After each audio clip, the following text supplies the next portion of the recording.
Hello friends. I know I've been pretty quiet on here. Nothing much has changed with me. Life is still a living nightmare. I would like to talk about the last few weeks. I've been really unwell both mentally and physically. I get terrible PMS and was getting migraines all the time, felt breathless and weak, and had to cancel things I had on. There was one night I kept having shitty, fucked up dreams as well. In one I was being raped. Then in the dream I was left with stroke-like symptoms, slurred speech, a drooped face, and inability to walk. My dad called an ambulance in the dream, but the healthcare system was so bloody negligent they wouldn't send one, which is something I have sadly experienced in my waking life. No one would see how bad I was. In my dream my glasses came off and disintegrated and my mouth was full of metal bits. I tried to spit them out but I swallowed some. I woke up. Then when I finally managed to fall back to sleep again I had another nightmare. This time I dreamt that someone knocked on my front door at night. My dad went to open it but I told him not to. Who is it? I asked the person outside. It's your neighbor. A boy's voice answered. What do you want? I asked. He told me the boy he's with needs somewhere to hide. Go to the shops, I told them, but they wouldn't leave. Then I noticed they had turned our power off. I told my dad to call the police. But before he could do anything the second boy had got into the house through the back door and was approaching us. He was holding my toy clown. I went to grab it off him but he then attacked me with it and I woke up, my heart racing. The dream was like something out of a horror movie. I don't know how the fuck my mind comes up with this shit.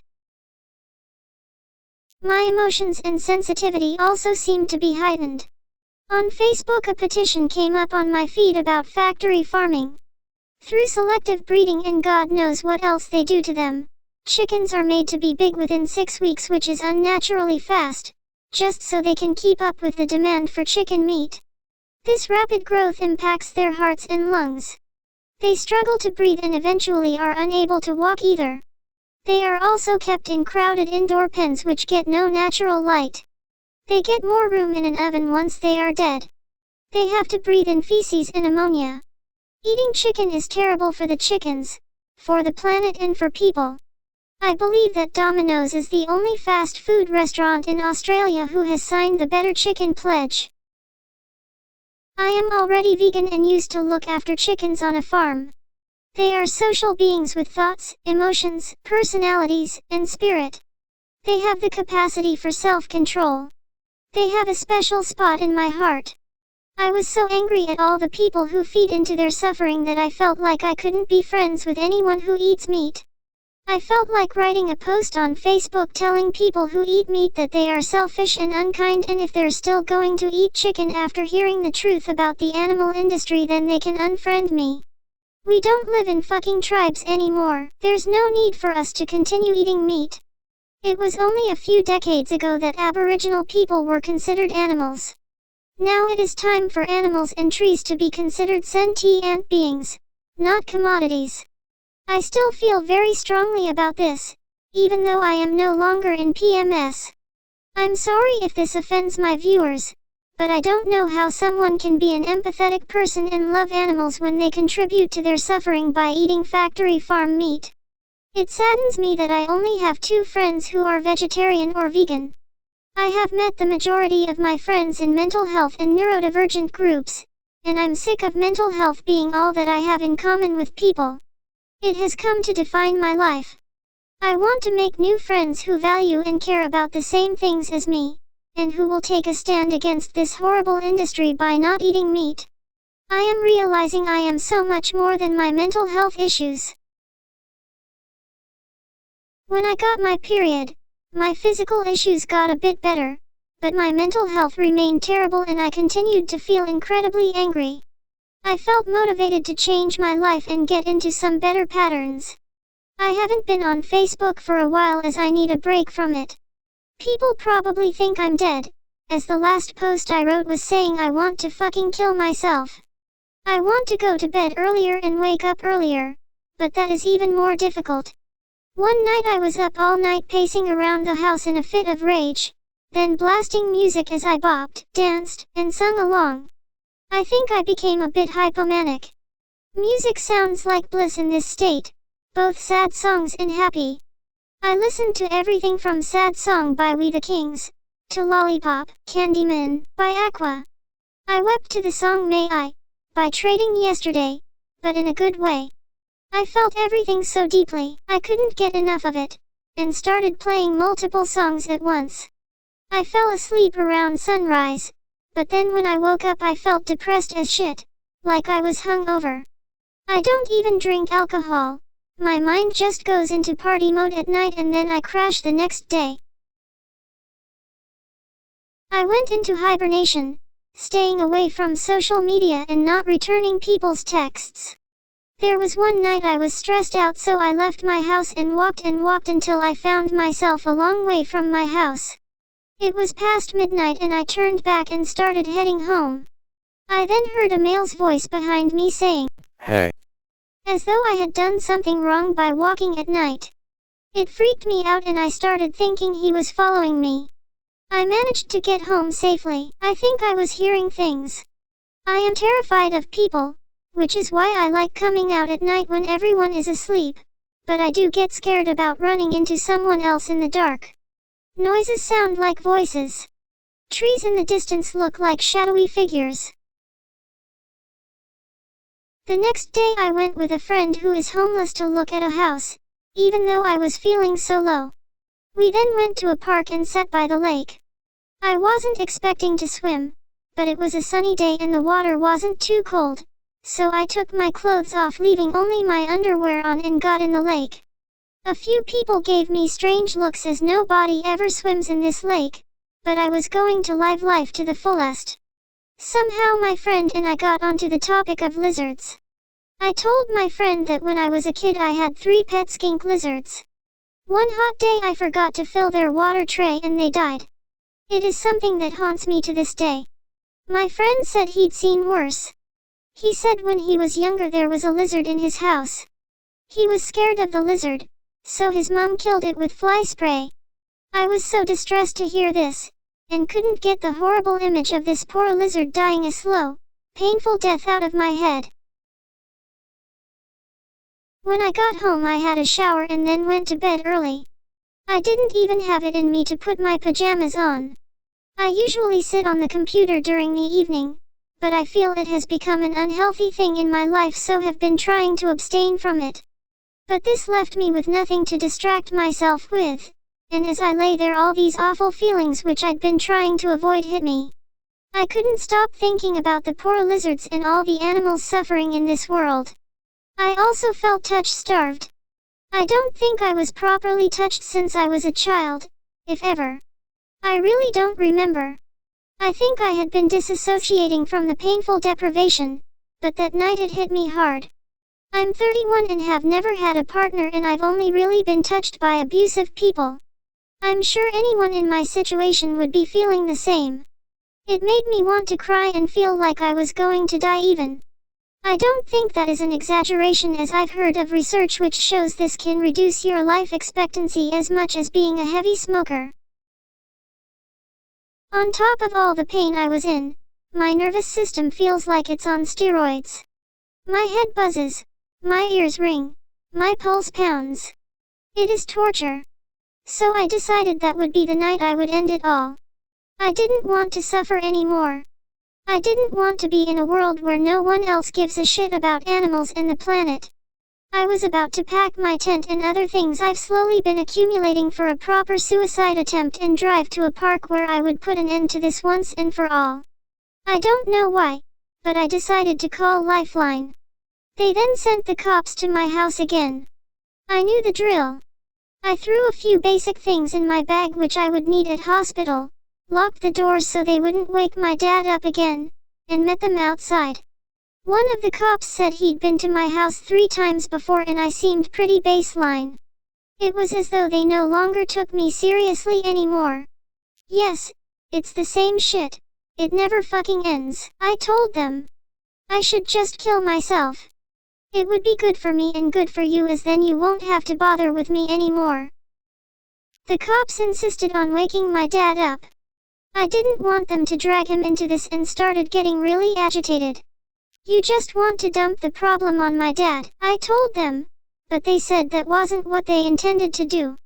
I tried to walk off, but they grabbed me. I then refused to walk and sat down on the nature strip outside the house. One of the cops stayed with me and the other one went and banged on my front door. All the commotion woke our poor neighbor and her newborn baby. Finally I said I would wake my dad up, as last time he said he'd rather be woken by me than a cop in his house. I went to the front door, but hesitated for a while. I stood there trying to block the door, but they kept on banging. I'll never call Lifeline again, I yelled. You're treating me like a child. You're just making me even more stressed. In the end I went in and woke him up. The bloody cops are here, I told him. One of the cops had a chat with him at the back of the house while I sat in the armchair, the only chair in the living room which doesn't have stuff dumped all over it. I will end this, even if not tonight, I muttered to the cop standing near me. I picked up a packet of my dad's pills that was sitting on the coffee table and thought about taking it, but the cop grabbed it and threw it out of reach. The cops didn't think I met the criteria to drag me off to hospital, so made a phone call asking if a mental health triage person would speak with me. We had to wait a while for them to call back. Finally I spoke with a woman on the phone and we decided I would go to hospital. She said she'd send an ambulance, but it might be a bit of a wait. The cops stayed with me and mucked around on their phones until the ambulance arrived. I was then taken to hospital. We got there around 4 a.m. I had to wait about 45 minutes on the stretcher until I was given a bed in the emergency department. I was then just left there. Nurses just sit at the computers next to each curtained area typing God knows what and acting like you don't exist.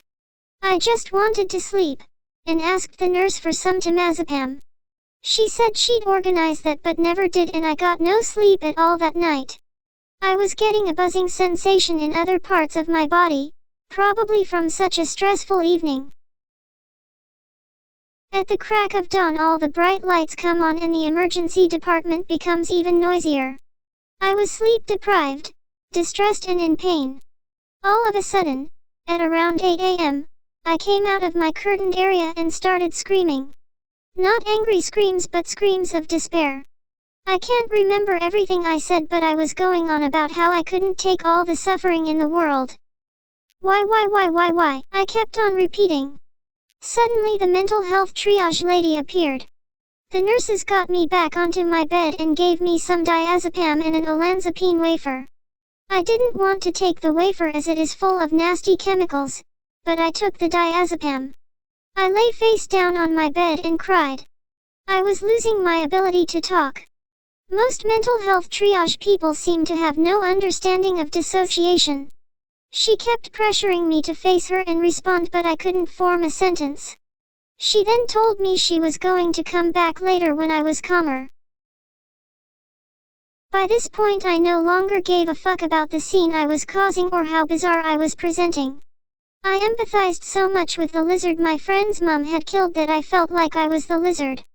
The only way I could communicate was acting like a lizard. I slipped off my bed and lay on the floor. I then started crawling out into the corridor. The nurses were all trying to get me back to my bed. I have to get outside, I said. She sprayed me. I'm a lizard. I don't know what they made of me. People tried to lift me up but my limbs were all floppy, which is what sometimes happens when I dissociate. There was one young female nurse who spoke to me kindly and touched me in a way that felt reassuring. She managed to get me back to the bed, and even to take an olanzapine wafer. I lay on the bed a heap, and then started freaking out about the chemicals I had just ingested. I have been diagnosed with OCD and orthorexia nervosa and follow a clean, organic diet. I felt contaminated. Instead of calming me, the medication just added to my anxiety. I kept trying to make myself vomit but I couldn't. The nurse gave me 2 knitted teddies which some elderly people had sewed for Red Cross, and I ended up getting a bit of sleep, though it was not good sleep as the emergency department was so overwhelming. I wore my earmuffs, but I wasn't able to turn over as they are too bulky. At 3 p.m. the mental health triage nurse returned. She said I seemed calmer, even though I still felt like shit on the inside. I want to send you home, she told me. I couldn't believe it. After all this, they were just going to drug me and send me on my merry way. They had done absolutely nothing to help me. I didn't fight it at first, and told her I was getting sick of being there anyway. But I was actually really upset. I called my dad, and my dad said he would come to the hospital and speak with her. I sat on my bed getting more and more distressed. I called the private hospital I had been waiting to get into and asked where things were at with my referral. I told them I had deteriorated, was about to be sent home from the emergency department, and wanted to kill myself. I was told no doctor had accepted my referral. Nobody came to check on me. Eventually I lost it. I stormed out into the corridor and started yelling and swearing and kicking things. I hate this hospital, I screamed.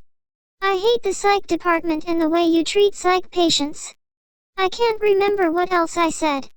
Suddenly a whole lot of people and security swarmed around me. We don't come to work to be abused, an angry male staff member told me. Well, I don't come here asking for help just to be sent home, I told him. Fuck you. You dump sick people on the pavement outside.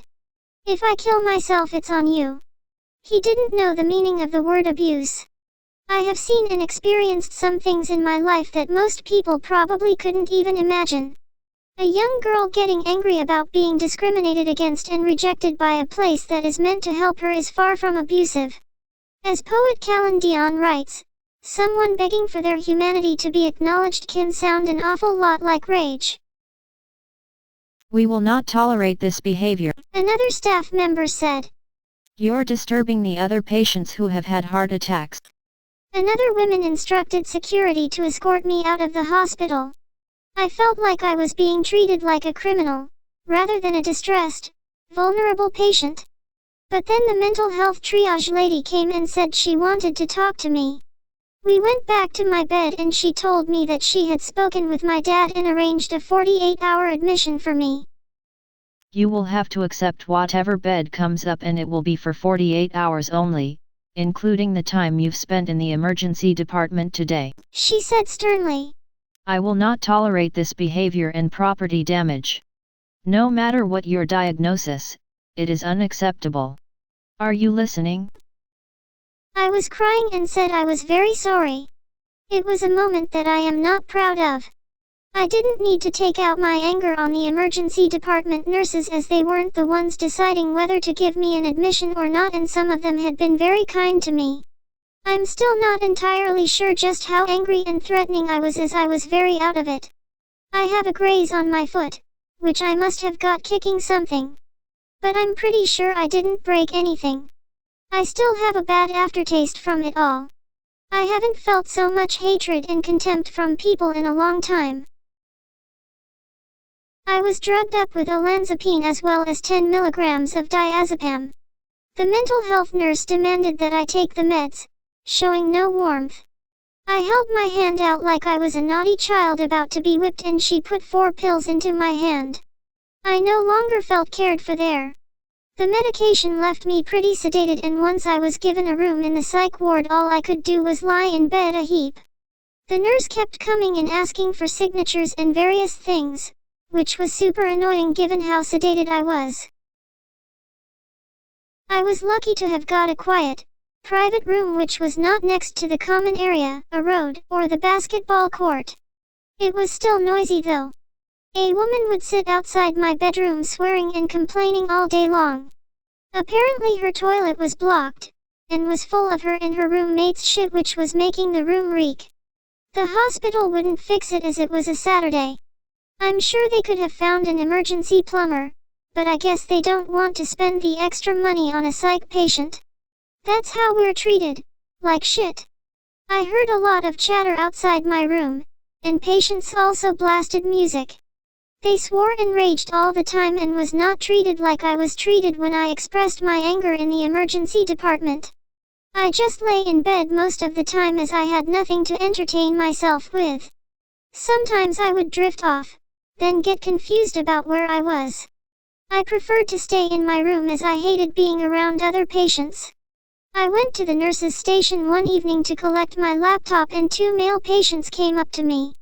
One made no sense, prodded me and made me feel super uncomfortable. I see why they put females in a separate section that only we can access using a swipe band. The morning I was discharged, I was waiting outside the nurse's station for my laptop. Patients are not allowed charging cables as the hospital worries we might strangle ourselves with them, so we always have to get our laptops charged in the nurse's station. Another male patient came up to me. I was feeling really crap about leaving and didn't want to talk to anyone. "Leave me alone, please," I exploded at him. For a while now I have been weaning off the olanzapine I was on. I am almost off it completely. I didn't think it was helping me. But I am finding I am becoming more and more sensitive. I can't even sit in a restaurant or go to a supermarket without getting so overwhelmed I feel like I'm going to pass out, even when it is not busy. I just wander around in a haze. Everything is so fucking cranked up, and this buzzing sensation on my head, which started years ago when I was given an antidepressant called Effexor, is distressing me so much that I want to shave my head or kill myself. I just can't switch off from it. It may not have anything to do with the olanzapine, but I am wondering if I should go back on it and see if it dials things down a bit. I was on 10 milligrams, but I think I needed to be on even more than this, and so did my case management team when I was with them. But when they increased it, I started getting incontinence at night. So I am wondering if I should take it when I get up instead? But it may still be active by the time I go to bed as I don't get up until the afternoon and it has a long half-life. So I am wondering if I should switch to Seroquel, which I believe has a shorter half-life, or something else. Unfortunately, I don't have a psychiatrist to run these things past. I would have liked a longer admission so they could sort all this out, but they always refuse to give me longer than 48 hours. That's how people diagnosed with borderline personality disorder are treated. We are discriminated against. We receive substandard care. It is well documented in research. There was even this one study where they looked at people who had eating disorders. Those who also had a diagnosis of BPD were removed from the ward as soon as they were marginally, physically stabilized, while the others who were seen to be truly sick rather than manipulative were given longer care. I wish I'd never been diagnosed with BPD. That diagnosis is a death sentence. beamconsultancy.co.uk has a great article called Diagnosing Borderline Personality Disorder, a 21st Century Witch Hunt. The article talks about how we don't execute people anymore, but we do either refuse to let those with BPD, the modern-day witches, into places that should help, or refuse to let them out. If we see people as witches, it's hard to treat them with kindness. The hospital stay fixed nothing. My head still buzzes, animals are still being tortured, the world is still exactly the same. It's shit being somewhere I know I'm not wanted. It's shit having to beg for breadcrumbs of care. As I finish this video, I am reminded of a video to the song Ghosts by Thomas Newman. I will post the video in the description. It makes me wonder, do we have the power to change ourselves and the world around us? If so, why don't we do it?